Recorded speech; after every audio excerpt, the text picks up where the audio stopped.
Bonjour à toutes et à tous, merci de nous rejoindre pour cette édition régionale de la mi-journée. L'actualité, ce sont bien entendu les suites de l'arrestation de Salah Abdeslam. Nous en parlerons dans un instant avec l'invité de Samedi Politique, la vice-présidente UDI de la région Île-de-France, Chantal Jouanneau. Bonjour et merci d'être avec nous.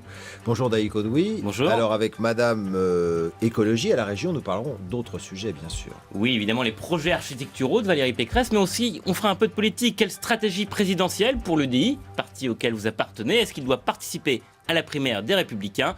Vous pouvez réagir à cette interview avec le hashtag SamediPol. On voit cela dans un instant, je vous le disais aussi. L'actualité de cette mi-journée, c'est l'arrestation de Salah Abdeslam, le suspect clé des attentats de Paris, arrêté avec un de ses complices. Ils ont quitté ce matin l'hôpital Saint-Pierre de Bruxelles où ils étaient soignés. Les deux hommes avaient été légèrement blessés lors de leur arrestation hier. Ils vont être entendus par la police et un juge d'instruction. Le point avec Tania Watine. L'ennemi public numéro 1 est sorti de l'hôpital Saint-Pierre de Bruxelles ce matin. Salah Abdeslam a été blessé au genou hier lors de son arrestation. 16h40, l'homme au pull blanc emmené par la police est le plus recherché d'Europe. Ces 4 mois de cavale ont pris fin au terme d'une spectaculaire opération de police. Dans l'après-midi, des hommes lourdement armés s'approchent d'un petit immeuble de la rue des 4 Vents à Molenbeek. C'est là que le logisticien des attentats du 13 novembre se cache, à moins d'1 kilomètre de son domicile. Cette planque a été retrouvée presque par hasard. En début de semaine, lors d'une énième perquisition, il y en a eu une centaine en 4 mois, un homme est tué. 2 autres s'échappent par les toits, l'un d'eux est Salah Abdeslam. Il cherche une nouvelle planque, mais se fait trahir par ses appels téléphoniques et par un complice.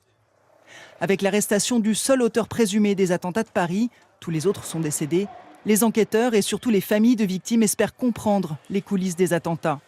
Salah Abdeslam est considéré comme le logisticien. Il a loué 2 voitures et des planques pour ses complices du 13 novembre. Entendu actuellement par les enquêteurs belges, il est en garde à vue pour 24 à 48 heures et sera ensuite renvoyé devant un juge. 2 questions. Quand la Belgique va-t-elle extrader le terroriste présumé pour que l'instruction et le procès se déroulent en France? Et surtout, va-t-il parler? Et au lendemain de l'arrestation de Salah Abdeslam, un conseil de défense présidé par François Hollande a eu lieu ce matin à l'Élysée. Il s'agissait de faire le point sur les opérations menées ainsi que sur la lutte contre les filières terroristes en France et en Europe. Je vous propose d'entendre le ministre de l'Intérieur Bernard Cazeneuve à la sortie du conseil de défense. Salah Abdeslam devra répondre de ses actes devant la justice française. L'exigence de justice, c'est ce qu'attendent toutes les proches des 130 victimes et l'ensemble de nos concitoyens. Le gouvernement est déterminé à ce que toute la lumière soit faite. Et les associations représentant les familles des victimes des attentats du 13 novembre à Paris et à Saint-Denis seront reçues lundi après-midi à l'Élysée par le président de la République. Alors hier soir, dans les quartiers des 10e et 11e arrondissements où ont eu lieu les attentats, les riverains ont bien entendu réagi après l'arrestation de Salah Abdeslam. Sur place, Safar Barou, Leïla Zelouma, récit d'Isabelle Dupont. En ce vendredi soir, la vie a repris le dessus dans les bars et restaurants pris pour cible par les terroristes en novembre dernier. Dans le 10e arrondissement, rue Bichat et Alibert, 15 personnes avaient été abattues. Alors hier, après l'arrestation de Salah Abdeslam, les riverains du quartier, les habitués de ces lieux pensaient surtout aux victimes et à leurs proches. C'est tant mieux pour ceux qui sont tombés, pour les gens morts, ça, tant mieux. Les parents doivent se réjouir, je pense, mais je ne pense pas qu'il sera puni à la mesure de ce qu'ils ont fait. Et puis ça permet peut-être aussi faire un deuil par rapport à ça et de pouvoir aussi mettre un nom sur une situation terrible qui s'est produite pour ces gens-là, quoi. Qu'Abdeslam ait été arrêté vivant après 4 mois de cavale, c'est aussi l'espoir de voir l'enquête aboutir, d'avoir des explications. J'espère qu'il va parler, j'espère que maintenant on saura exactement ce qui s'est passé. Et quelles étaient leurs intentions? Est-ce qu'ils veulent vraiment faire du mal? Ils veulent vraiment que la vie soit triste? Alors je ne sais pas si on arrivera à en tirer quelque chose, en tout cas. Je ne sais pas s'il va vraiment nous apporter des choses. Si on peut en tirer quelque chose, tant mieux. Si ça peut nous aider en tout cas à lutter, à éviter que ça se reproduise, je serai très content, oui. Des 5 établissements visés le 13 novembre, seul le café La Belle Équipe rue de Charonne n'a pas encore ouvert. 19 personnes attablées en terrasse y ont été tuées il y a 4 mois. Et l'invité de Samedi Politique est Chantal Jouanneau, la vice-présidente UDI à la région Île-de-France. Chantal Jouanneau, une première question, une réaction à cette arrestation de Salah Abdeslam. C'est une bonne nouvelle, surtout qu'il était arrêté vivant, puisque c'est essentiel pour la progression de l'enquête. Et puis, je trouve qu'en plus, ça montre tout l'intérêt et l'importance de la coopération entre les services de renseignement au sein de l'Europe, alors là en particulier entre la France et la Belgique, et la nécessité justement d'avoir maintenant beaucoup plus d'intégration dans le domaine de la police et de la justice en Europe. Enfin, c'est la preuve, s'il le fallait d'ailleurs, de cette nécessité. Il y a des questions sur cette cavale, 4 mois, à Bruxelles peut-être, alors qu'on pensait peut-être ailleurs. Il y a toujours des questions. Honnêtement, on a de très bons services de renseignement en France et en Belgique, parce qu'on est toujours assez prompt à mépriser nos voisins. Donc il y a de très bons services de renseignement. Moi, la seule question qui se pose maintenant, c'est effectivement qu'est-ce qu'on fait en termes de moyens. C'est le vrai débat, il est là aujourd'hui. C'est qu'est-ce qu'on fait en termes de moyens et comment on a une intégration plus forte au sein de l'Europe. Quand aujourd'hui, on va avoir bientôt un débat budgétaire au Parlement, enfin je dis bientôt parce que ça commence en général assez tôt ces discussions, il faut vraiment renforcer ces moyens. Par exemple, dans l'Office de lutte contre la cybercriminalité, pour aller identifier sur Internet ces réseaux. C'est là le sujet central. Alors, l'autre réponse, elle est politique, c'est la révision constitutionnelle. Cette semaine, le Sénat réinscrit la déchéance de nationalité pour les binationaux. Vous êtes sénatrice de Paris, est-ce que vous regrettez ce vote du Sénat ? C'est pas ma position. C'est pas, vous n'avez pas voté pour ça ? Non, c'est pas ma position. C'est-à-dire que le débat, il est assez simple. C'est est-ce que la déchéance de nationalité, elle est réservée à ceux qui ont une deuxième nationalité, donc aux binationaux, ou est-ce qu'elle peut s'appliquer à tous ceux qui soient français d'origine, ou non, à tous ceux qui ont pris les armes contre leur pays. Au risque de créer des apatrides si c'est que des Français. Au risque de créer des apatrides. Soit vous créez une inéquité, une inégalité. Enfin, on ne comprend pas pourquoi est-ce que quelqu'un qui prendrait les armes contre son pays finalement serait mieux traité qu'un autre. Soit vous créez des apatrides. C'est un arbitrage entre les deux. Donc il n'y a pas de solution absolument merveilleuse. Le Sénat arbitrait pour le texte original alors que l'Assemblée avait enlevé la binationalité. Vous n'avez pas voté pour la réinscription de la binationalité. Moi, je suis sur la ligne de l'Assemblée nationale parce que il me semble parfaitement logique que quand quelqu'un prend les armes contre son pays, c'est lui qui choisit l'apatridie. C'est lui qui choisit de se placer dans cette situation. C'est quand même un acte d'une gravité extrême. Et quand on me dit « Oh, mais tout ça, ça sert à rien », si la nationalité ne sert à rien, c'est une drôle de conception de la République. Alors, il y a bien d'autres débats. On a passé beaucoup de temps sur ce texte, vraiment beaucoup de temps. Néanmoins, il me semble important dans notre conception de la République, après. Juste dernier point, on dit la droite au Sénat, la droite au Sénat. C'est quand même le gouvernement qui, in fine, a changé de position entre ce qu'il avait dit à l'origine au Congrès et ensuite ce qui a été voté à l'Assemblée nationale. Est-ce que la situation est bloquée puisqu'il y a 2 textes différents, celui de l'Assemblée et celui du Sénat? Ce n'est pas possible. Donc François Hollande a le choix. Soit il fait un congrès avec simplement l'article 1 et l'inscription de l'état d'urgence dans la Constitution, ou il ne va pas du tout au Congrès. Qu'est-ce qu'il doit faire? L'article 1 fait quand même un consensus. Oui, c'est-à-dire que la nécessité d'inscrire l'état d'urgence dans la Constitution pour donner plus de garanties et de garde-fous. Donc on fait la réunion du Congrès avec tout ce que ça coûte en termes d'argent pour simplement cet article. C'est pas simplement cet article, parce que l'état d'urgence, comme vous pouvez le constater, on y est encore. Donc ça peut durer assez longtemps. Et il y a besoin, on ne sait pas quel sera le futur gouvernement. Enfin, ni vous ni moi ne sommes capables de dire ce que choisiront les Français.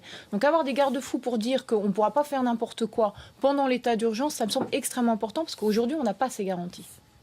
Allez, on passe à la formation politique de notre invité, l'UDI, et la primaire dont on parle beaucoup. L'UDI qui est en congrès demain et les militants ont dû s'exprimer. Est-ce que vous souhaitez que l'UDI participe à la primaire organisée par les Républicains? Qu'avez-vous voté, Chantal Jouanneau? Alors la question, c'était pas exactement celle-là. Oui, c'était plus subtil. Non, mais c'est important. Oui. Non, c'est pas subtil. C'est pas subtil du tout, d'ailleurs. Enfin, bon, on va voir. La subtilité en politique, vous savez. Ça n'existe pas. La question, c'est... clairement, quand même, est-ce que l'UDI va participer à la primaire des Républicains? La question, c'est est-ce que, en absence d'accord avec les Républicains, vous souhaitez que l'UDI participe à la primaire? Ma réponse, c'est non. Bon, ma réponse, c'est non. Connaissant les UDI, parce que moi j'appartiens à aucune de ces multiples chapelles. Dans tous les partis, il y a des chapelles. Moi, j'appartiens pas. Je suis adhérente directe. Moi, je suis dans l'UDI, qui est de Jean-Louis Borloo, de son origine. Connaissant l'état d'esprit des militants qui sont très indépendantistes, ce sera non, parce qu'on veut pas être.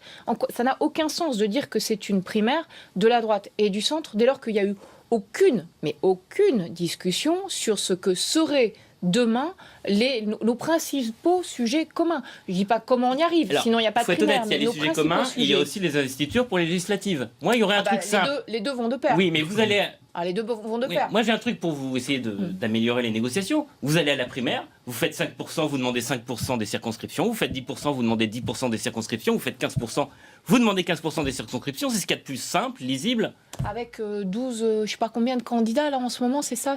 Vous trouvez ça formidable, vous trouvez ça très simple. Mais ça n'a aucun sens, il n'y a pas eu la moindre discussion.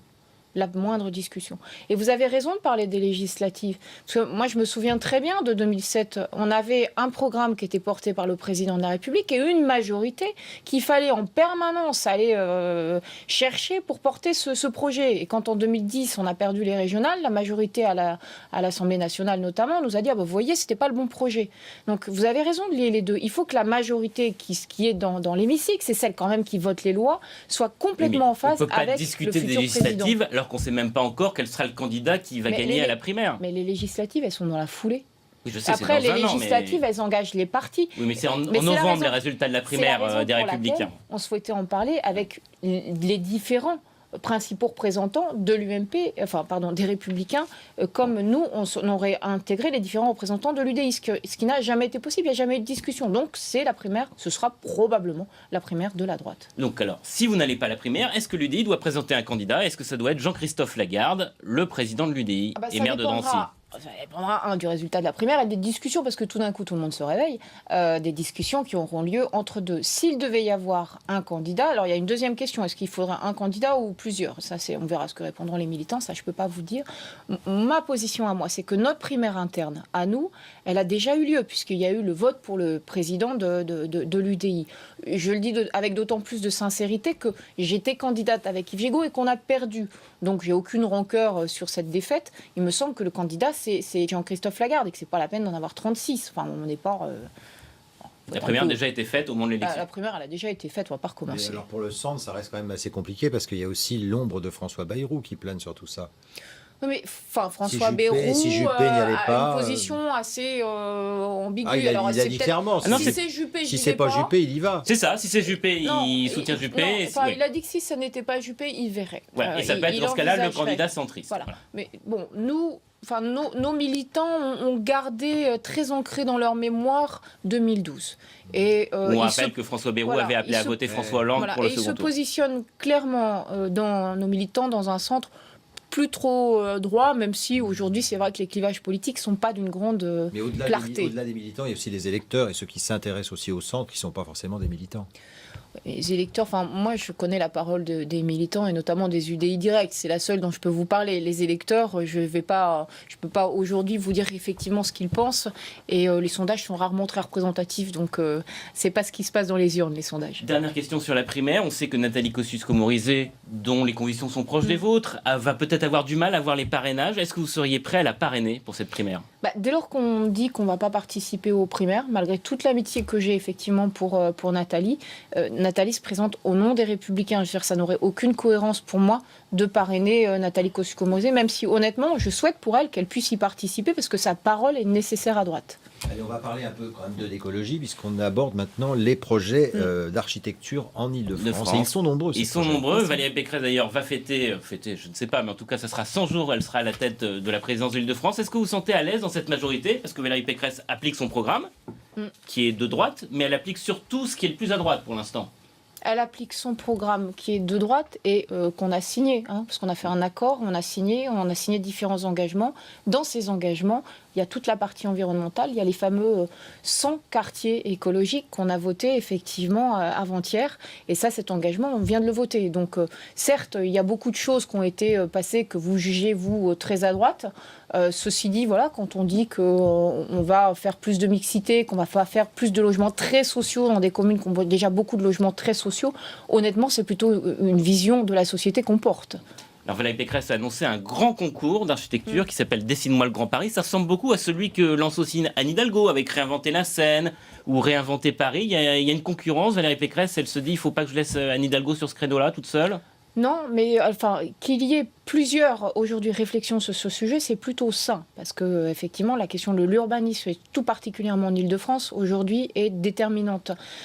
Après, la région, elle est parfaitement légitime à porter ce projet. Vous savez qu'il y a quand même quelques territoires comme Roissy, par exemple, qui ne sont pas dans le périmètre du Grand Paris. Donc c'est cohérent de le porter, et surtout à l'échelle de la région, qui a une spécificité que n'ont quasiment, que n'a pas la métropole et que n'ont pas les autres grandes régions en Europe, c'est d'avoir cette alliance entre un territoire rural, un territoire naturel, un territoire agricole et un territoire très urbain. Donc, si je suis ce que vous me dites, vous disiez que l'idée, c'est pas de construire, que la région ne construise pas à Paris, par exemple, où il y a déjà les projets d'Hidalgo, mais qu'elle construise plutôt ailleurs, voire même en grande couronne, pour qu'il y ait un peu le même dynamisme urbanistique. Le même dynamisme partout. D'ailleurs, c'est un point sur lequel on a beaucoup insisté dans les fameux 100 quartiers écologiques. Tout ce qui s'est fait jusqu'à présent et tout ce qui se fait ne se fait qu'en zone très dense, vraiment dans le cœur tout proche de Paris. Nous, ce qu'on veut, c'est qu'il y en ait partout, qu'on puisse en mettre dans des zones beaucoup plus éloignées, je sais pas, à Meaux, à Montreux, dans d'autres territoires.